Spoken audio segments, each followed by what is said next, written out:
name is Kiril Milev and I work as Senior Advisor on Cybercrime at the European Union Advisory Mission in Ukraine. I have law enforcement background from the Bulgarian Cyber Police and I work with EUAM in the last 3 years already. My presentation is on the topic of the role of online services for human safety, which is really wide and even philosophic topic. In 2020, we saw how important the cyberspace is, and we recognize even more the importance of internet in our daily activities. Thus, the role of the online services is huge, because they're providing not only online safety, they're providing even physical security as well. The main topics of the presentation are related to meaning of online service provider, what are the differences between cybernetics, cyberspace, Internet of Things, what is online safety, and we will be talking also on the main online threats which exist in the modern world and the different vulnerable groups which are target of such online threats. We will be talking about citizens, businesses, and other possible targets. So let's start with the first topic, which is the online service providers in the modern world. I'm 2,000 meters high in the Bulgarian mountains, and what you see there behind me, it is the city of Sofia. The question is, what am I doing here? Because it is online safety conference and my presentation is on the role of the internet services and online service providers for the human security. The idea is that we have to rethink what is the meaning of online service provider, because it is not only the social networks, it is not only the chat applications, it is not only the internet websites which are providing functionalities of internet forums or other type of discussions. By standing here at 2,000 meters high, I can use the application of the mountain rescue service if I'm in trouble, and it is online. By hitting the alert button, they will know my exact location, they will know my GPS coordinates, they will know that I'm in trouble, and they will be able to contact me. Even if they don't contact me, they will know my exact location and I will be rescued by them. This is another level of human security in online world.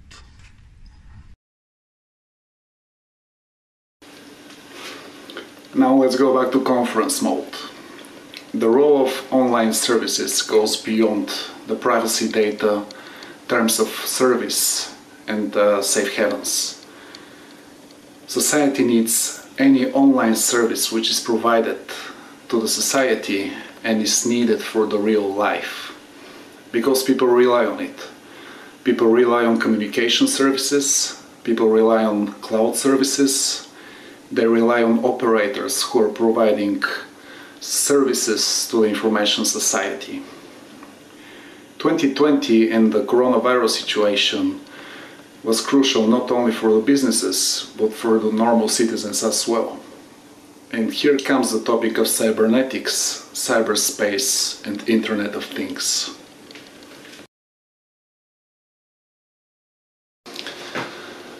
First, I would like to talk about some misunderstanding in the definitions of cybernetics and cyberspace.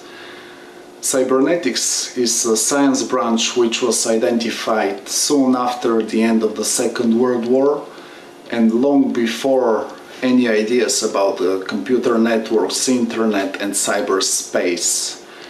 Cybernetics is a transdisciplinary approach for exploring regulatory systems, their functions, constraints, and possibilities. And this is the very first sentence you will find on Wikipedia on the topic.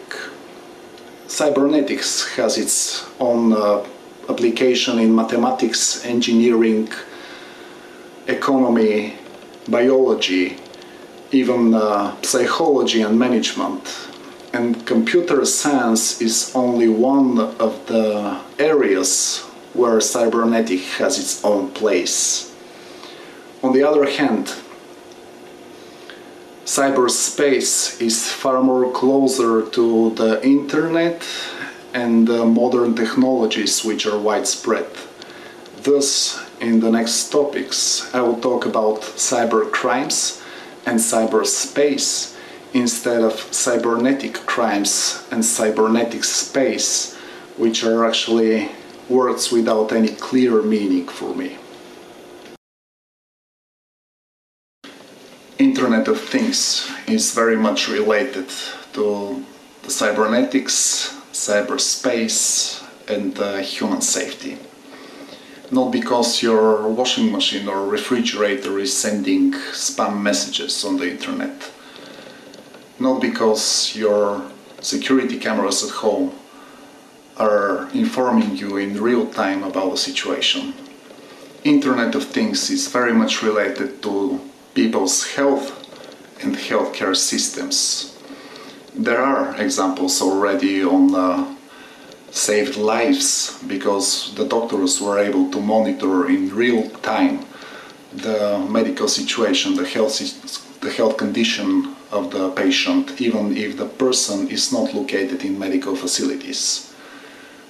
This helps doctors to recognize and identify preconditioned symptoms of heart attack, for example. There are examples of semi-self-driven cars which are bringing patients to the hospitals. And these are examples of the symbiotic relationship between the modern technologies and the human security, human safety.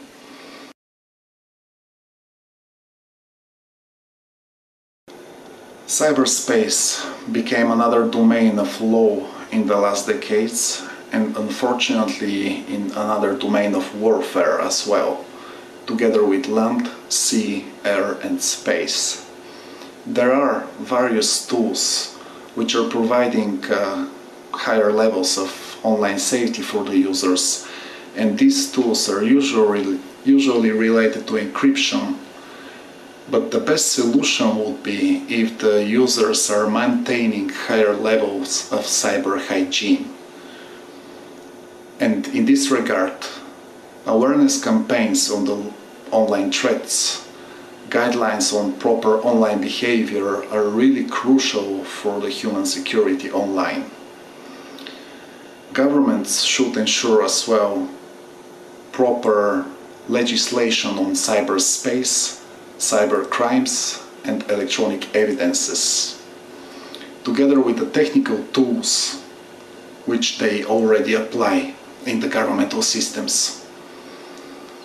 European Union encourages cooperation between governmental agencies, private industry and non-governmental organizations and academia, and these entities should work in relationship and cooperation to achieve cybersecurity and cyber resilience. Thus, the law enforcement agencies should not only investigate cybercrimes, they should be involved in preventive activities together with the other entities and institutions.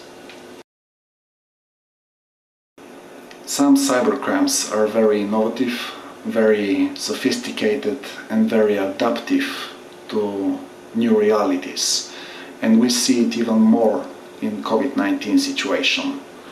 This is why education, prevention and cyber hygiene are crucial for the human security online.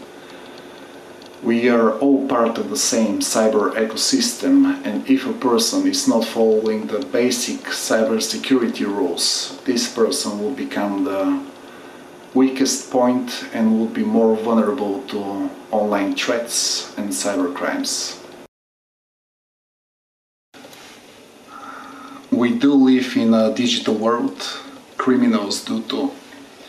The main online threats are outlined every year in the European Internet Organized Crime Threat Assessment. This is a document prepared every year by the European Cybercrime Center of Europol, and it's based on the contributions of all member states of the European Union and third countries in the world, together with data which is coming from the private industry. Cybersecurity companies and antivirus companies are also sending their data to be analyzed by the European Cybercrime Center and included in the report. In IOCTA 2020, top trend in the cybercrimes is ransomware, which is targeting businesses and citizens at global level. This is not a phenomenon that we see in the European Union only or the European continent. It is main cybercrime threat at global level. It is worldwide. SIM swapping is another trend which is on the rise in 2020, together with investment fraud and payment fraud. There are still very significant threats coming from the online child sexual exploitation and distribution of child sexual abuse materials. There is a number of cross-cutting crime facilitators that go across different cybercrime areas and implicate other crime areas. These include social engineering, phishing, abuse of cryptocurrencies, darknet, and encryption. We live in a modern world, and different types of cybercrimes are a constant threat to children, adults, and elderly people. It is not anymore revolution, it follows the natural processes of evolution of our society. We are all in this together, and we all are part of the same cyber ecosystem, and all actors have their role to play on this. In IOCTA 2020, Europol talks about victim reconnaissance, when criminals are not attacking randomly, but doing preliminary researches on the possible profit after the attack. This brings cybercrimes at a different level. Criminals adapt to the situation very well when people are staying at home for a longer time. A lot of businesses also moved online, and by doing so they became the main target of cyber criminals due to lack of knowledge, online expertise, and low levels of cyber hygiene. This introduces new opportunities for the criminals, and they are very well aware of it. Online child sexual exploitation is still a growing problem, not limited to national borders. The production of child sexual abuse materials is not limited to the specific region in the world. It affects well-developed countries as well. Even with new modus operandi, such as the live streaming of child sexual abuse. Well-known techniques of grooming and sextortion are still present.